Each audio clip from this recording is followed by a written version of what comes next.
சென்னை திருவல்லிக்கேணியில் மாடு முட்டியதால் 17 வயது சிறுவன் காயமடைந்திருக்கிறான். சற்று முன்னர் கிடைத்த இந்த செய்தி குறித்த விரிவான தகவல்களை வழங்குவதற்காக இணைகிறார் எமது செய்தியாளர் சசிதரன்.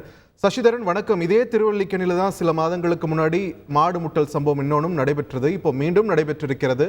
சம்பந்தப்பட்ட அந்த மாடு பிடிபட்டிருக்கிறதா? மாநகராட்சி தரப்புல இருந்து என்ன சொல்லியிருக்காங்க? பாதிக்கப்பட்ட அந்த சிறுவனுடைய நிலை என்ன? விரிவான தகவல்கள் சசி. சென்னையில் மீண்டும் மாடு முட்டிய சம்பவம் அரங்கேற்கக்கூடிய நிகழ்வு பெரும் பரபரப்பை ஏற்படுத்திருக்கிறது. இதுவரை திருவல்லிக்கேணி பகுதியில் மட்டும் மாடுகள் முட்டி 3 பேர் உயிரிழந்திருக்கக்கூடிய சம்பவத்தில் அடிக்கடி மாடுகள் முட்டி காயம் ஏற்படும் சம்பவம் தொடர்கதையாகி வருகிறது. இருசக்கர வாகனத்தில் சாலையின் ஓரத்தில் நின்றிருந்த 10ஆம் வகுப்பு மாணவனின் கையில் மாடு முட்டியிருக்கக்கூடிய சம்பவம் பெரும் பரபரப்பை ஏற்படுத்தியிருக்கிறது. அந்த மயிலாப்பூர் பகுதியை சேர்ந்த 15 வயது சிறுவன் தனது தந்தையின் வாகனத்தை எடுத்துக்கொண்டு அருகில் இருக்கக்கூடிய நபரின் வீட்டிற்கு சென்றிருக்கிறார்.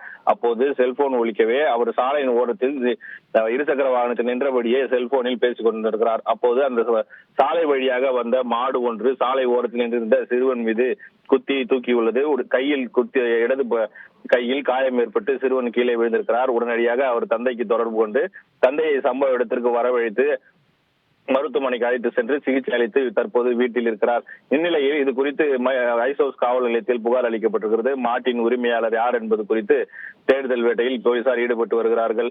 இது ஒரு புறம் இருக்க, சென்னை மாநகராட்சி அதிகாரிகள் ஏற்கனவே மாடுகளை இது போன்று சாலையில் சுற்றிவிட்டால் 2000 ரூபாய் அபராதம் விதிக்கப்படும் என சென்னை மாநகராட்சி ஆணையர் இருக்கக்கூடிய ராதாகிருஷ்ணன் எச்சரிக்கை விடுத்த நிலையில் தற்போது இன்று காலை மாடுபிடி வீரர்கள், மாநகராட்சியின் மாடுபிடி வீரர்கள் மாடுகளை பிடிப்பதற்காக திருவல்லிக்கேணி பகுதியில் முகாமிட்டனர்.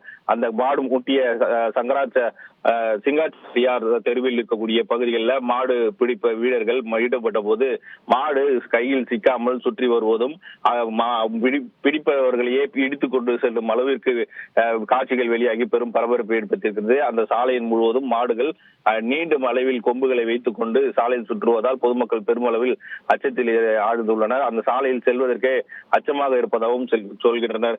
தகவல் அறிந்து வந்திருக்கக்கூடிய மாநகராட்சி அதிகாரிகள் உடனடியாக மாடுபிடி உரிமையாளர்களிடம் மாடுகளை உடனடியாக கட்டி வைக்க வேண்டும், இல்லையெனில் நிச்சயம் மாடுகளை பறிமுதல் செய்வோம் என்று எச்சரிக்கையுடன் தெரிவித்துவிட்டு சென்றிருக்கிறார்கள். சென்னை திருவல்லிக்கேணி பகுதியில மீண்டும் ஒரு சாலை நின்று இந்த சிறுவனை மாடு முட்டியிருக்கக்கூடிய சம்பவம் அப்பகுதியில் பெரும் பரபரப்பை ஏற்படுத்தியிருக்கிறது.